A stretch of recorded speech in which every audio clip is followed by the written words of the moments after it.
একবার ক্ষমতায় জাতি বাড়লে এই দেশ থেকে চিরতরে সংখ্যালঘু নিপাত করে থাকবো। বলেন কি দাদা? তওবা আস্তাগফিরুল্লাহ, মাফ করে দিও আল্লাহ। যদা যদা হি ধর্মস্য গ্লানির্ভবতি ভারত অভ্যুত্থানায় ধর্মস্য তদাত্মানং সৃজম্যহম পরিত্রাণায় সাধুনাম বিনাশায় চ দুষ্কৃতাম ধর্ম সংস্থাপনার্থায় সম্ভব আমি যুগে যুগে। বুঝলেন নিতাই দাদা, সব ধর্মেই শান্তি আর মানবতার কথা বলে। আমরা তো মনে করি রোজা আর পূজার মধ্যে কোনো পার্থক্য নাই, যেমন পার্থক্য নেই হিন্দু আর মুসলমানের মধ্যে। ঠিকই বলেছেন দাদা। ছোট ভাই হিসেবে একটু কথা বলি দাদা। বলুন। এর আগে যাদেরই আপনারা ভোট দিচ্ছেন তারাই ক্ষমতায় যেয়ে আপনাদের উপর অত্যাচার করছে। এইবার আমাদের একটা সুযোগ দেন দাদা, কথা দিচ্ছি দাদা, একবার ক্ষমতায় জাতি বাড়লে এই দেশ থেকে চিরতরে সংখ্যালঘু নিপাত করে থাকবো। বলেন কি দাদা?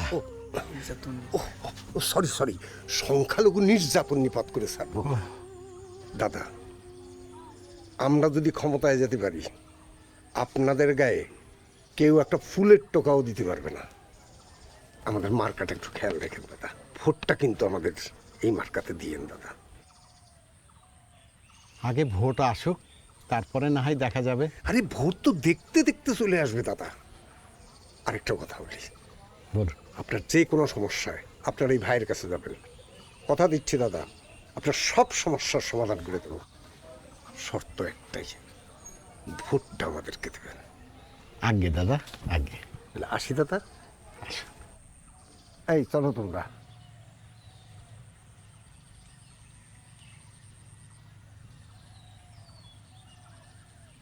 তওবা আস্তাগফিরুল্লাহ, মাফ করে দিও আল্লাহ। শোনো, রাজনীতি করতে গেলে যে কত কিছু করতে হয়, ওই মন্ত্র পড়া থেকে জুতো সেলাই সবই করা লাগে। চলো, পুরো এলাকা কভার করতে হবে।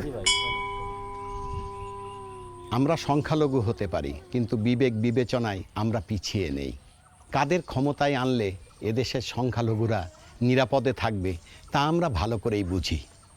আমাদের ভোট আমরা একটি দেশপ্রেমিক ও যোগ্যতা সম্পন্ন দলকেই দিতে চাই, যারা এদেশের সকল নাগরিকের অধিকার রক্ষা করবে এবং একটি কল্যাণ রাষ্ট্র গড়ে তুলবে, যে রাষ্ট্রে সব ধর্ম, জাতি এবং শ্রেণীর মানুষ সমান অধিকার ভোগ করবে এবং মর্যাদা ভোগ করবে।